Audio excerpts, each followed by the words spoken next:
世界唔再有愛，家唔再溫暖，只剩下住嘅地方。人唔再彼此關心，只計算彼此嘅價值。當我哋學會保護自己，卻忘了如何靠近他人。人與人之間只剩低利益，沒有溫度，到處戰爭、災難，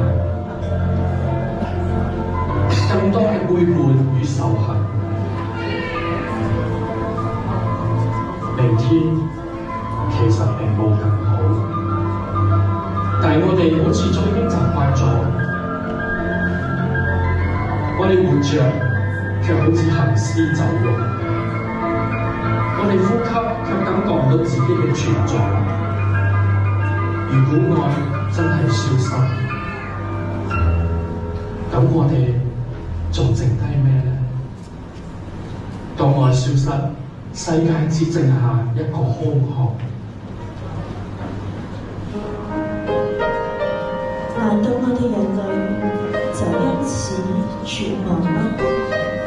聖經預言，因有一嬰孩為我們而生，有一子賜給我們，政權必擔在他的肩頭上，他名稱為奇妙策士、全能的神、永在的父、和平的君。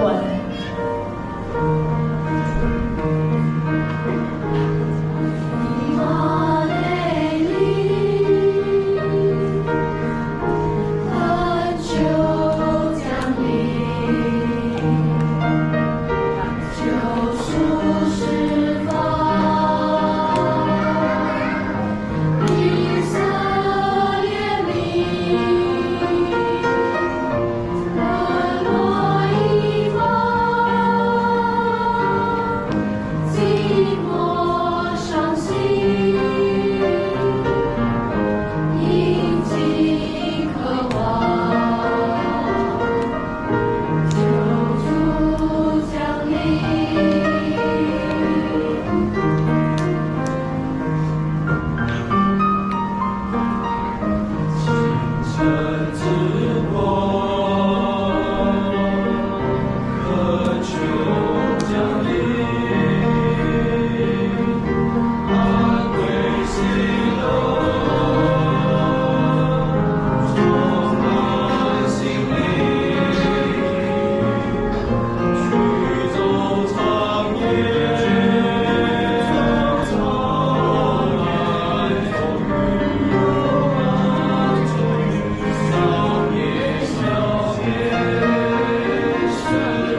喺加利利拿撒勒城住住一位温柔良善、敬畏上帝嘅女子，佢嘅名叫做瑪利亞。佢仲未結婚，但係已經同一位名叫約瑟嘅木匠訂咗婚。有一日，當佢自己一個人喺屋企嘅時候，天使加百農出現喺佢嘅面前。我揀的日子，主與你同在。瑪利亞，不要害怕，上帝愛你，佢將要賜給你一個兒子，你要幫佢起名，名叫耶穌，因為佢係上帝嘅兒子，佢要作王直到永遠。要我做彌賽亞嘅母親，點會可能呢？我就未結婚，點會生孩子呢？聖靈將會臨到你嘅身上，上帝係全能嘅，佢定能夠做成這事，因為凡出於上帝的話，沒有一句係不帶着能力嘅。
瑪利亞嘅未婚夫約瑟知道咗瑪利亞懷孕嘅事。約瑟係個義人，不願意明明咁羞辱佢，想要暗暗將佢休咗。正當考慮呢件事嘅時候，天使喺夢中向他顯現。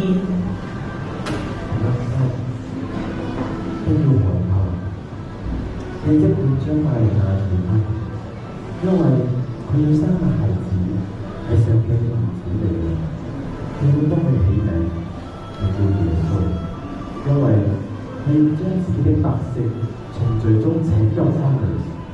呢一切的事成就，係要應驗主藉着先知所說的，必有童女懷孕生子，人要稱他的名為以馬內利。以馬內利翻出嚟就係神與我們同在。約瑟醒咗，起身就照住天使嘅吩咐，將瑪利亞娶過嚟。約瑟同瑪利亞結婚後，細心咁照顧佢，直等到小嬰孩嘅出世。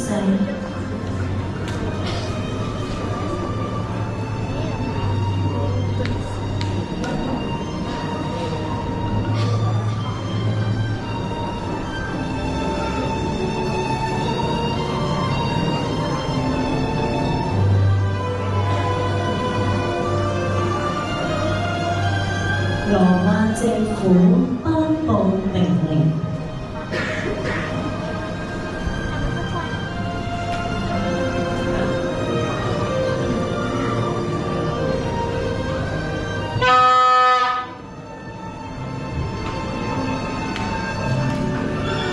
羅馬政府凱撒亞古士督下令，全國戶口普查，所有嘅百姓一回到你哋出生地報名相冊。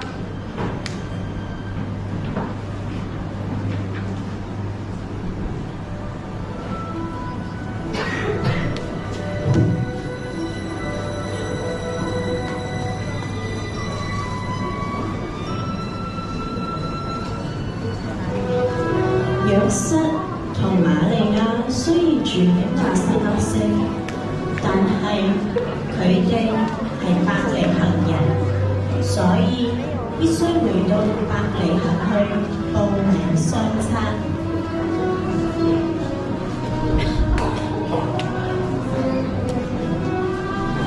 瑪利亞嘅身孕已重。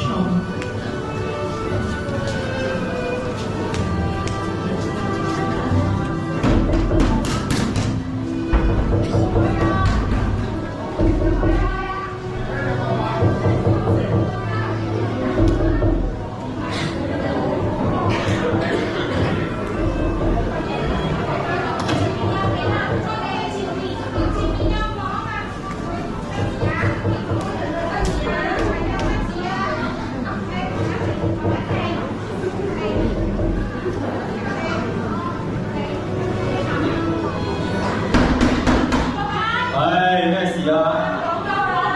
哦，有啊，快啲入嚟啦！真係多人啊！嚟，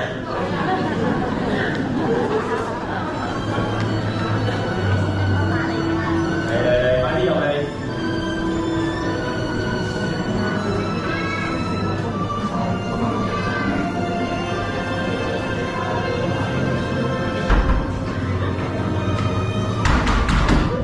搬咗。唉，睇你老婆拿住個煲，有個唔係幾好嘅地方，將就下啦。唔係幾好。唉，跟我嚟，呢度。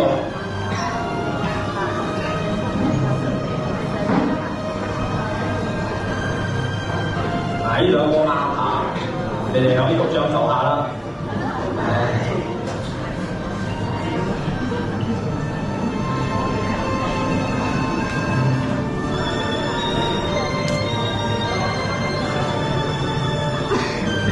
瑪利亞嘅產期到了，就喺嗰一個晚上，嬰孩耶穌就以一個無聲無息，以一個人間最卑微嘅樣式，降生喺呢個馬槽裏。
新嘅嗰一個晚上，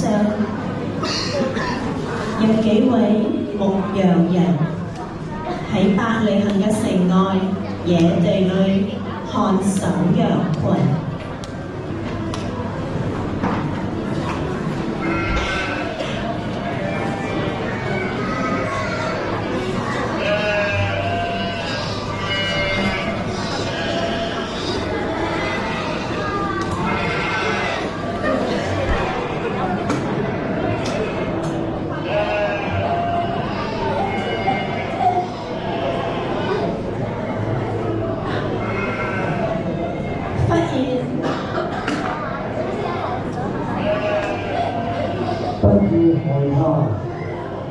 我報給你們大好的信息，呢一個信息係同世界上每一個人都有關嘅，因為就喺今日，救世人嘅救主已經降生啦。佢而家就喺伯利恆，你們要看見一個嬰孩包着布瞓喺馬槽裏邊，呢一個就係記號啦。有一大隊天兵同那天使讚美神說：在至高之處榮耀歸於神，在地上平安歸於他所喜悅的人。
過，從遠方嚟嘅東方博士口中知道，將來會有一位君王從嗰度出嚟，就心裏不安。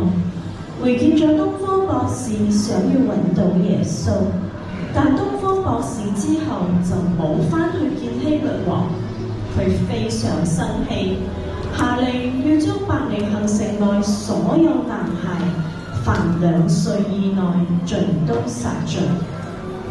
天使喺夢中向約瑟顯現，叫約瑟逃到埃及去。追殺小孩耶穌嘅希律死咗，約瑟同瑪利亞帶住耶穌返到家鄉，住喺拿撒勒城。孩子漸漸長大，強健起來，充滿智慧，又有神嘅恩喺佢嘅身上。耶穌嘅智慧同身量，並神和人喜愛他的心都一齊增長。從拿撒勒到伯利恆，從伯利恆到埃及，從埃及又回到拿撒勒。看似圍繞式嘅旅程，卻係耶穌童年顛沛流離嘅路徑。主耶穌唔係喺安穩溫室長大嘅花朵，而係喺患難風雨中成長嘅大樹。約瑟同瑪利亞遵從主命，甘心順服，與年幼嘅耶穌一同走過呢段艱苦嘅成長路。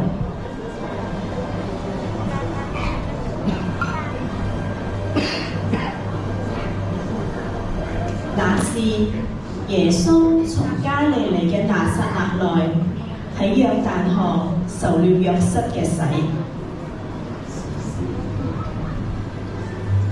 佢一從水上嚟，就看見天裂開了，聖靈彷彿鴿子降在他身上，又有聲音從天上來說：你是我的愛子，我喜悅你。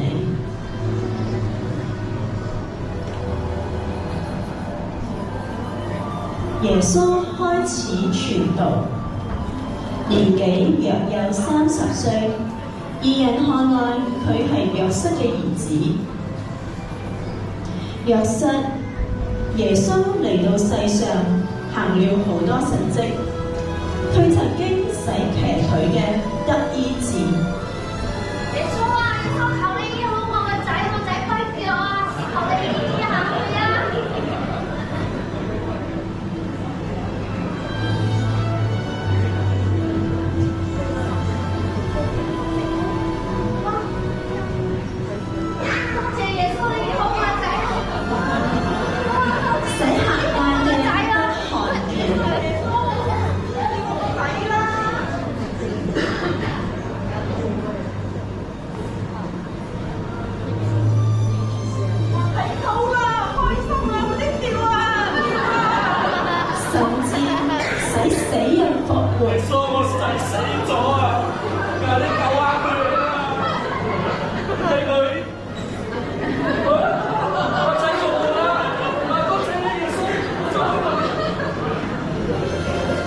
耶穌3年嘅傳道生涯，都經歷咗3次嘅旅程，走遍以色列。耶穌所行嘅教訓、神蹟、醫病，都讓群眾認出佢其實就係嗰位佢哋所等待嘅彌賽亞。所以佢哋希望佢能夠成為佢哋嘅新生王，帶領佢哋脫離羅馬帝國嘅壓迫。但係耶穌唔願意以暴力革命成為王，於是民眾也退去。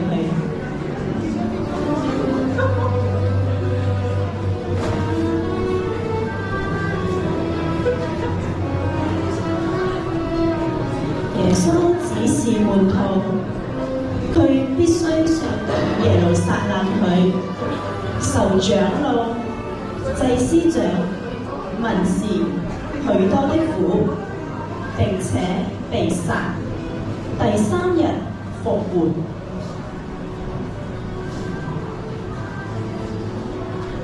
耶穌終於走到耶路撒冷。耶穌嚟啦！快啲啊！快啲啊！快啲啊！耶穌嚟啦！我生啦！我生啦！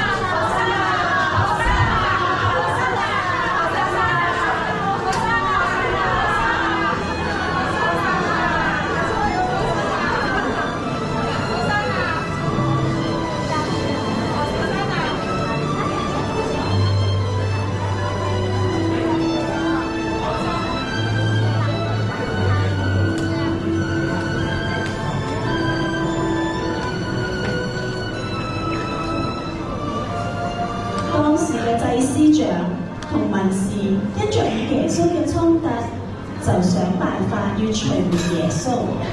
12門徒之中有一個加略人猶大去見祭司長，要將耶穌交俾佢哋。佢哋聽到就甚歡喜，又應許俾佢銀子。佢就沉思點樣將耶穌交俾佢哋。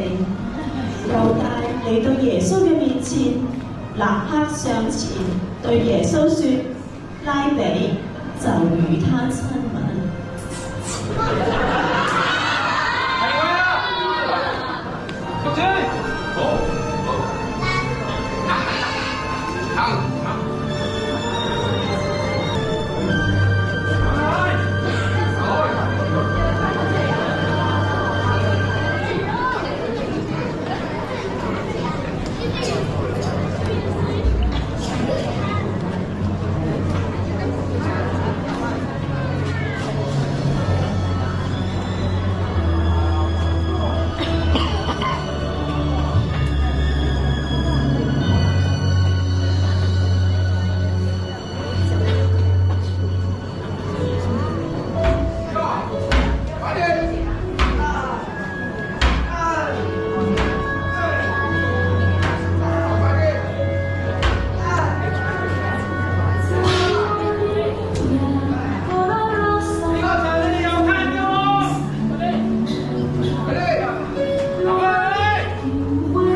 赦免他们，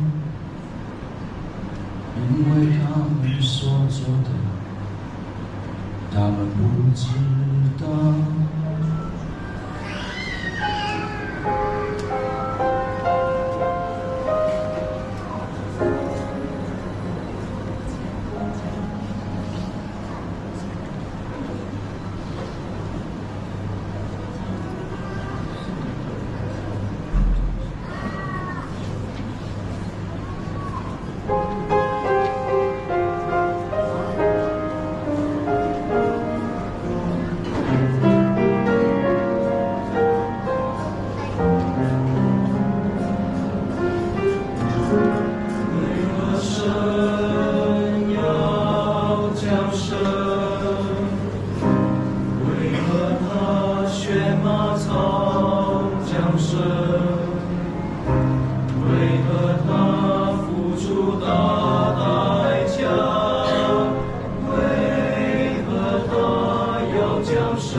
耶穌嘅墳墓內有兩位兵丁看守，正當佢哋打盹嘅時候，天使出現喺佢哋面前。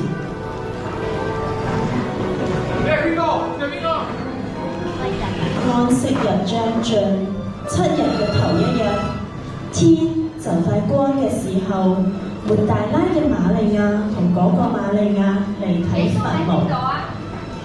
要害怕，我知道你是尋找那釘十字架的主耶穌，他不在這裏，已經復活了。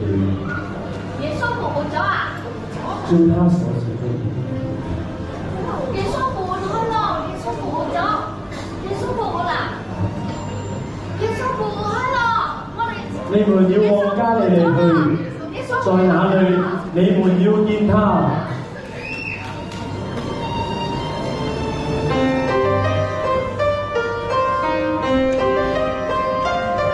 復活青春悄然來，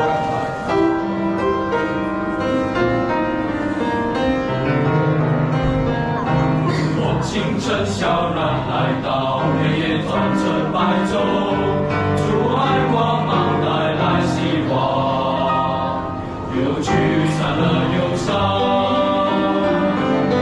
我清晨悄然來到，那悲傷也消失，主愛光芒帶來平安，驅散心中懼怕，愛中中我歡喜，生命有盼望，愛與平安同在線，在復活的清晨。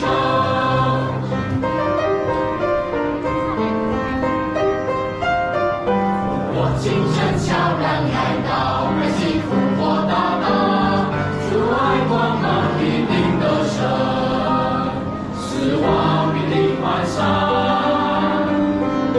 我清晨悄然來到，不再憂慮懼怕，救贖大愛無比我們，來自天上平安，愛中中我歡喜，生命有盼望，愛與平安同在線，在復活的清晨，基督我主基復活，哈利路亞，全地萬物同訴說，哈利路亞，高聲萬物盡聲揚，哈利路亞，天上地和地下的，哈利路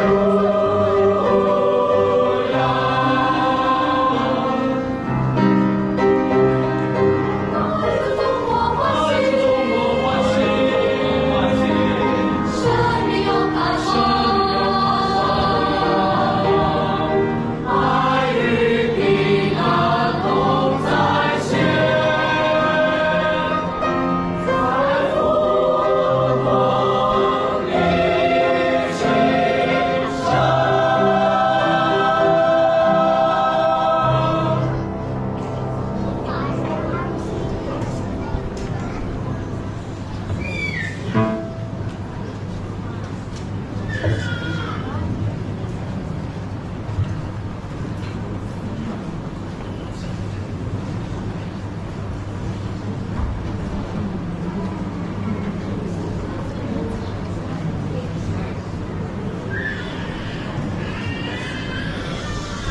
我哋再一次嘅嚟到用熱烈嘅掌聲嚟到多謝今日大家咧，喺呢個平面嘅精簡嘅一個音樂劇。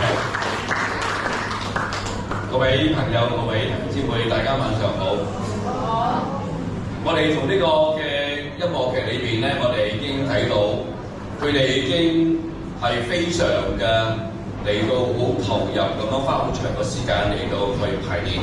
最後咧成功嘅演出，我哋睇到佢哋係好用心嘅去演繹呢個嘅有關耶穌基督去喺呢個嘅聖誕嘅呢個意義，就係耶穌降生為了什麼？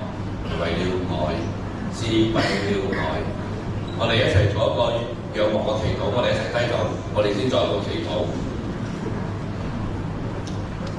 我哋世人嘅啦，天父上帝，感謝你，因為藉著呢個音樂劇，一班嘅弟兄姊妹從老到少，佢哋都咁樣天從嘅嚟到演出，佢哋嚟到演出就係要將呢個福音嘅信息，就係上帝愛世人，就係上帝要為咗世人得着呢個永恆嘅盼望同救恩，嚟到去將呢個嘅真理，將呢個嘅大寶嘅信息好消息嚟到去傳揚。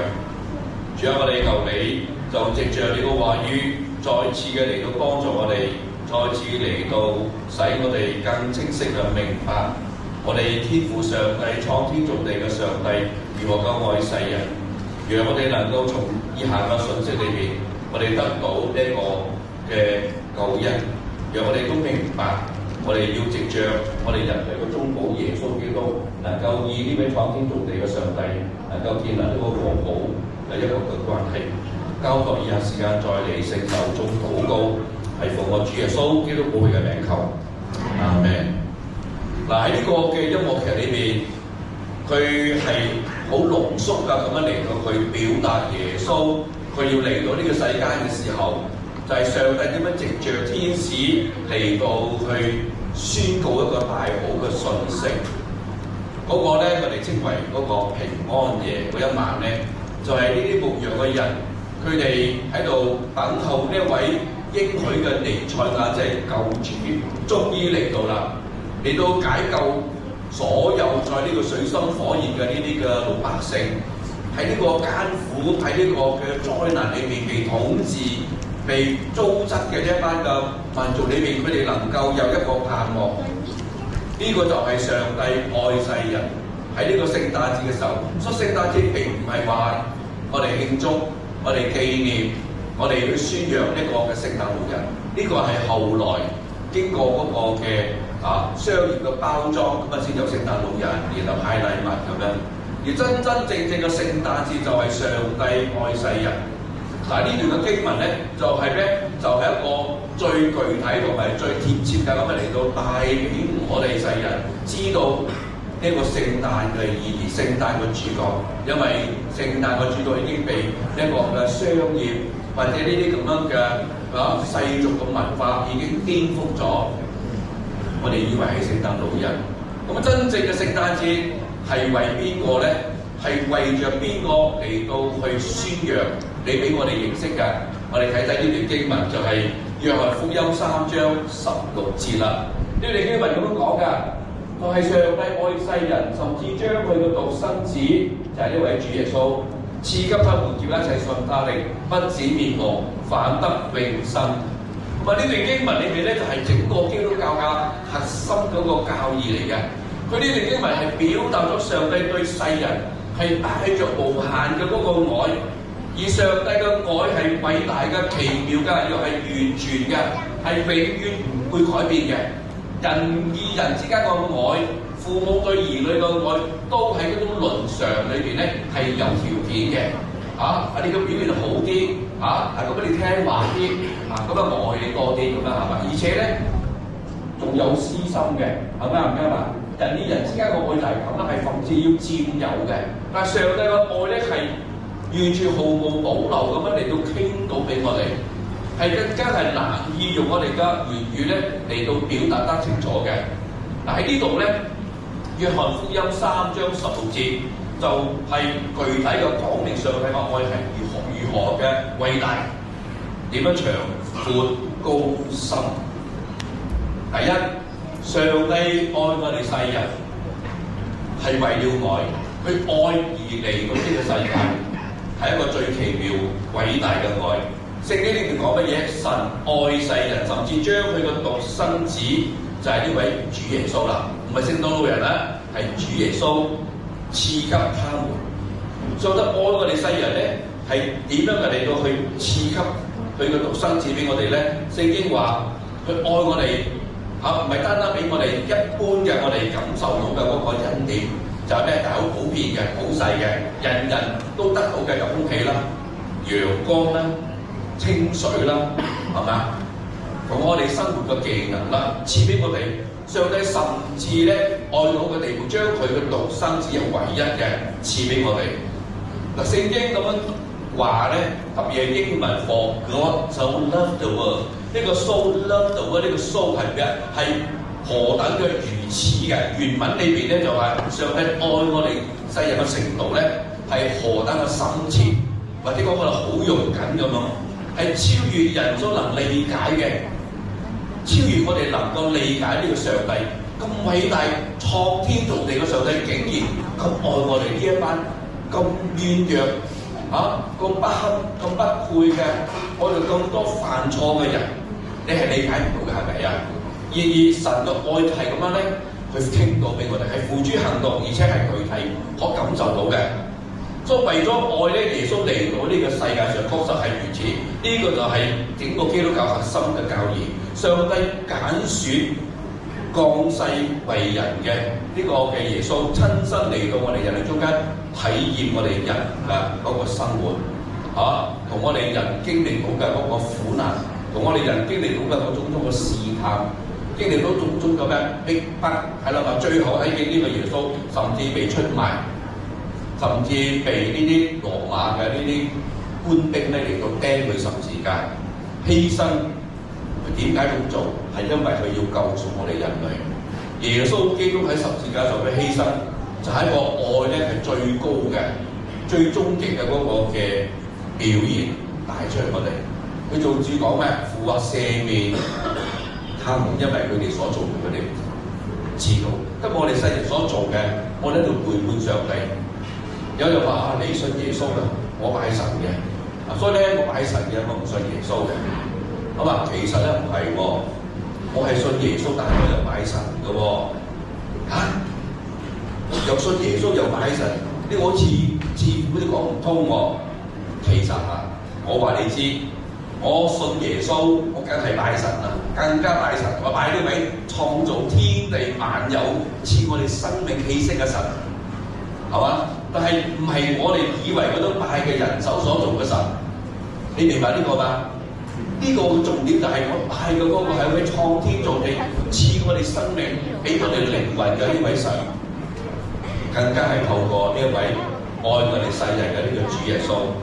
所以呢一位最尊貴慈愛嘅神，以最偉大嘅愛犧牲佢嘅愛子耶穌，賜俾我哋成為一個禮物。所謂一句話講啊，神先愛世人，人自有下文啊！你有冇下文？即係話你有冇個終極嘅嗰個嘅最後一個人生嘅歸宿？呢個係上帝愛我哋，就為我哋預備咗呢個救恩啦。所以聖經點講咧？聖經話神就係愛，神差佢嘅獨生子主耶穌嚟到世間，使我哋藉著佢得呢個永生。神愛我哋嘅心就喺呢處顯明啦。即係話你未識佢嘅，你未愛佢，佢已經愛你啦，佢揀選你啦。唔係我哋愛神，乃是神先愛我哋㗎啦嘛。差遣佢嘅兒子為我哋嘅罪作咗挽回祭，呢個就係愛啦。上帝在我哋仲係好敗壞嘅時候，仲係我哋咧嚟到背叛佢嘅時候，我哋乜嘢都拜，我哋乜嘢都信嘅時候，就係偏偏唔信耶穌。就係上帝都愛你，佢希望你能夠悔改，希望你能夠諗得通啊，就嘛有呢個靈裏邊個醒覺而歸向佢。神嘅愛就係真愛嘅嗰個典範，神嘅愛亦係所有愛嘅嗰個基礎。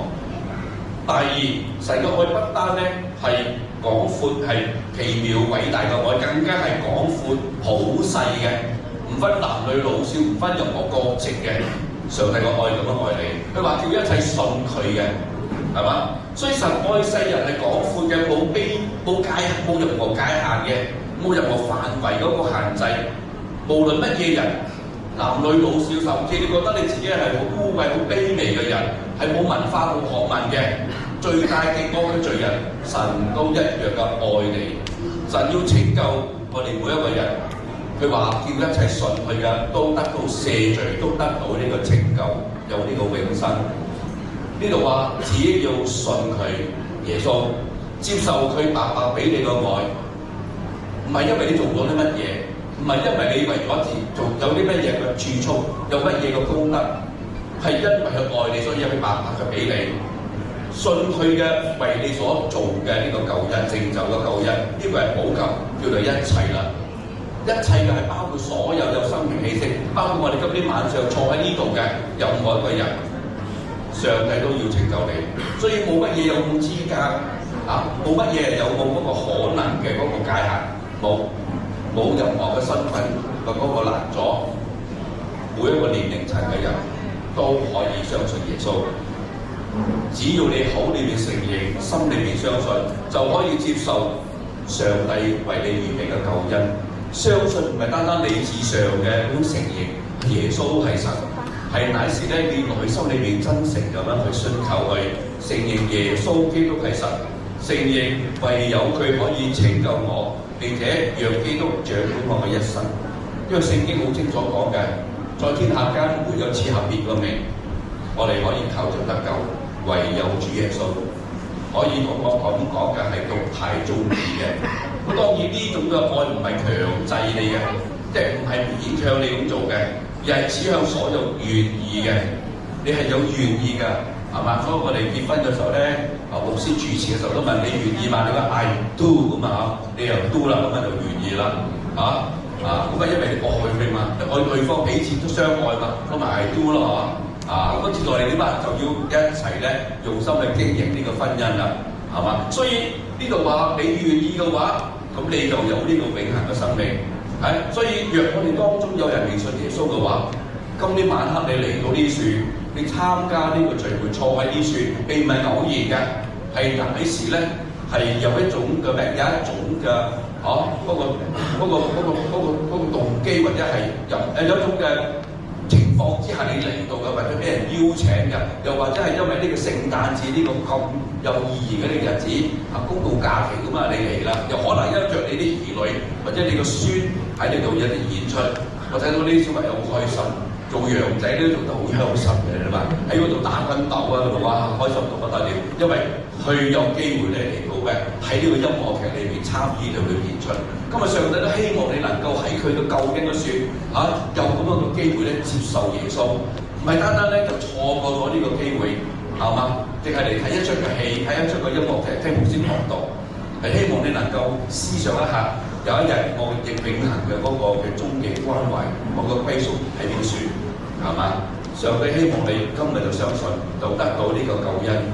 上帝佢嘅心意係不願一人沉淪，乃願人都悔改嘅。佢希望你悔改，所以上帝願意一切人都能夠相信佢，接受佢呢個大愛。所以呢段嘅經文就宣告咗神對世人嘅無條件嘅咁就毫無保留嘅接納呢個愛屬嘅嗰個救恩，係神對全人類嗰個普世嘅愛。所以你會覺得你自己係唔配，冇任何一個人配得，但上帝卻係白白咁樣俾你，因為你係乜嘢身份，因為你係乜嘢嘅背景，係因為佢愛你，你有個寶貴嘅靈魂。上帝唔希望我哋嘅靈魂有一日離開呢個世界嘅時候，我哋就咩會滅亡，因為第三點好重點嘅就係上帝嘅愛係最長久幸福嘅嗰個愛。佢話乜嘢就係不至滅亡，反得永生啊！佢叫一切信佢嘅不至滅亡，反得永生。聖居呢邊睇到嘛？就講到上帝如何嘅愛世人，將佢獨生子賜俾我哋，為我哋釘十字架，要成就呢個救恩。但係呢個救恩嘅條件就係你要相信佢，叫嗰啲相信嘅人不至滅亡，反得永生。所以呢段經文咧，呢次咧就有兩個嗰個嘅方面嘅，一方面就係消極，一方面係積極嘅。講明咧神為我哋預備嘅救恩。消極方面點啊？就係使我哋不至於滅亡。因為我哋人帶着呢個原罪嚟到呢個世界，我哋係好容易嘅嚟到傾向犯罪嘅，所以我哋會滅亡。但係上帝願意拯救我哋免去呢個審判，亦都保護我哋免受呢個地獄嘅嗰個痛苦。所以積極嘅方面就使我哋得着呢個永生，你反而有呢個永生。唔需要滅亡，唔需要審判，神賜我哋永遠嘅生命。點解？因為呢個審判已經落在釘十字架呢個主耶穌嘅身上，係嘛？呢個係我哋人類最大嘅一個嘅福分，一個嘅盼望，係出死入生嘅非常何等奇妙嘅愛，係嘛？永生係表示永遠無窮盡嘅嗰個生命，係冇痛苦冇死亡。我哋呢個肉身有朝一日都要離開，因為我哋喺世間都係寄居客旅嘅生涯，啱嘛？無論你70、80歲、100歲，始終有一日都要離開呢個世界。世界係冇不死嘅人，但係死後去咗邊度咧？唔係死後就一了百了，死後我哋仲有一個靈魂，我哋個肉體就會塵歸塵，土歸土，但我哋個靈魂咧，靈魂係有一個歸屬嘅，靈魂係有一個來處，亦都有一個去處。我哋係從上帝嗰度而嚟，但係我哋背叛上帝，係翻唔到上帝嗰度去。上帝話我哋預備呢個救恩，就係呢位主耶穌，叫我哋相信佢嘅不至滅亡，反得永生。我哋肉體嘅生命短短幾十年，終會過去。所以自古以嚟有好多嘅人尋找不死嘅藥，結果都係死，係嘛？但係我哋如果相信耶穌嘅，我哋知道我哋呢個身體呢個臭皮囊咧離開之後，我哋有一個寶貴嘅靈魂。寶貴靈魂去邊度咧？係咪翻到上帝嗰度得着永生，不至滅亡，反得永生咧？但願呢一份所為我哋預備嘅救恩、永生嘅禮物，唔係等到死後先得到嘅，而係當呢一刻我哋願意相信嘅時候，你會立刻嘅得到嘅。你立刻嘅咩？開始你呢個永恆嘅嗰個咩？嗰個嘅方向，行上呢個永恆嘅嗰個嘅路上。親愛朋友，上帝愛我哋，差佢嘅兒子耶穌基督為我哋嘅罪作了挽回祭，佢要挽回係咪？使我哋成為一個代罪嘅羔羊，接受咗上帝嘅審判。所以耶穌死喺十字架上，耶穌基督降世為要拯救罪人。呢啲都係聖經好清楚㗎，擲地有聲㗎，天空有力咁樣就話我哋知道。而家係一個拯救嘅日子，係越南嘅一個時候。所以親愛嘅朋友，親愛所有嘅我哋呢啲小朋友嘅、兒童嘅，或者係呢個幼稚園嘅學生嘅家長，如果你未相信耶穌嘅，盼望今天晚黑你就做呢個決定，相信耶穌，接受佢做呢個嘅救主。相信耶穌好簡單嘅，因為耶穌基督佢嚟係為了愛，係愛世界上所有嘅你同我。喺差唔多50年前，我已經相信咗耶穌，我冇完全嘅後悔，因為我相信耶穌，我知道佢愛我，一直咧成為我生命嘅導航，成為我生命裏面嘅指引，一直帶領我，賜俾我平安，賜俾我喜樂，賜俾我有永生嘅呢個盼望。你想唔想得到呢一份嘅禮物？耶穌愛你，已經嚟到呢個世界尋找拯救啦。而家你願唔願意相信咧？我哋一齊做呢個祈禱。如果我哋當中，我哋一齊低頭，我哋眯埋眼，我哋唔好睇別人嘅。我哋一齊邊問啊，因為呢個係關乎你嗰個永恆嘅嗰一刻。你相信耶穌，接受耶穌，就請你跟住牧師咁樣做呢個祈禱。我講一句，你跟住我講一句，用心係誠意嘅咁樣嚟到相信，邀請接受耶穌做你個救主同生命嘅主。我哋一齊祈禱。愛我嘅上帝，我多謝你，今年晚黑，我誠心誠意嚟到打開心門，邀請接受主耶穌基督進入我生命中，做我救主，做我生命嘅主。